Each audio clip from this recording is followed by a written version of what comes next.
एक आदमी जब मेट्रो में बैठा था तो उसने अचानक देखा कि एक अजीबोगरीब एनपीसी कार में दिखाई दिया, लेकिन उसके प्रतिक्रिया देने से पहले ही मेट्रो अचानक स्वतः रुक गई। एक आदमी ने सोचा कि मेट्रो के अचानक रुकने के पीछे उस स्लग जैसे एनपीसी का हाथ है, तो उसने बिना सोचे समझे उससे शिकायत कर दी, पर इससे वह स्लग नाराज हो गया। एक लेजर ने उसे उत्तर पश्चिम में भेज दिया। जब सभी इस दृश्य से डरकर कांप रहे थे, उस अजीबोगरीब एनपीसी ने अचानक सबको एक कार्य सौंप दिया। कार्य में कहा गया कि 10 मिनट के भीतर हर व्यक्ति को एक जीवित प्राणी को मारना होगा ताकि वह जीवित रह सके। 성공하시면 각자 300코인을 지급받지만 실패하면 이렇게 됩니다. अचानक सभी लोग कार में कमजोर लोगों पर हमला करने लगे, लेकिन तभी छोटे किंग को कुछ समझ आया और उसने अपने हाथों से एक चींटी को मार दिया। अगले ही पल चारों ओर से कार्य पूरा होने की संकेत ध्वनि आई। 300코인을 지급합니다. असल में केवल मनुष्य ही जीवित प्राणी नहीं है, बल्कि कीट भी जीवित प्राणी है। छोटे किंग ने सोचा था कि कीटों का उपयोग करके सभी जीवित रह सकते हैं, लेकिन उसने विपत्ति के समय में मानवता को कम करके आंका।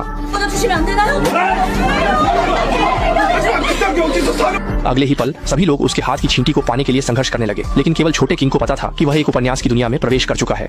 देखते हुए कि एक आदमी एक गिरे हुए बूढ़े व्यक्ति को मार रहा है, छोटे किंग तुरंत आगे बढ़े और कहा कि उसके हाथ में अभी भी 2 चींटियां हैं। यह सुनकर सामने वाला व्यक्ति ने कोई आभार नहीं जताया, बल्कि छोटे किंग को जोर से पीट दिया।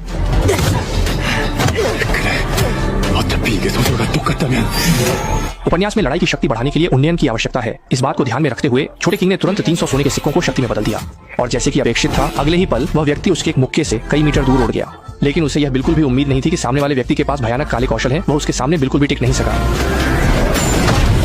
जब छोटे किंग निराश हो रहे थे, तब अचानक एक बोतल से चींटियों के अंडे गिर पड़े। ये महसूस करते हुए कि चींटियों के अंडे भी जीवित प्राणी हैं, छोटे किंग ने तुरंत एक बोतल के अंडे मसल दिए। जैसे कि अपेक्षित था, अगले ही पल छोटे किंग ने अनेकों सोने के सिक्के प्राप्त कर लिए। उस बुरे व्यक्ति से निपटने के लिए छोटे किंग ने तुरंत कुछ ताकत और चपलता का आदान प्रदान किया। जैसे कि अपेक्षित था, अब सामने वाला व्यक्ति छोटे किंग से नहीं लड़ सकता।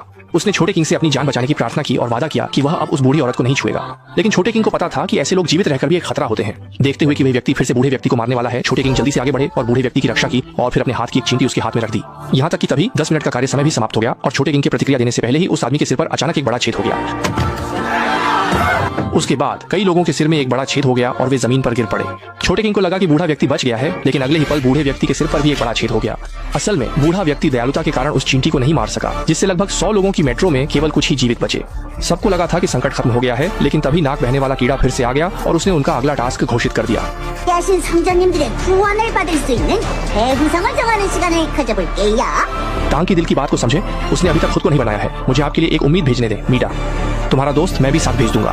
कोई नहीं जानता कि राशि चक्र क्या है और न ही यह कि पीछे का तारा क्या है, केवल छोटे किंग जो उपन्यास की कहानी को अच्छी तरह जानते हैं।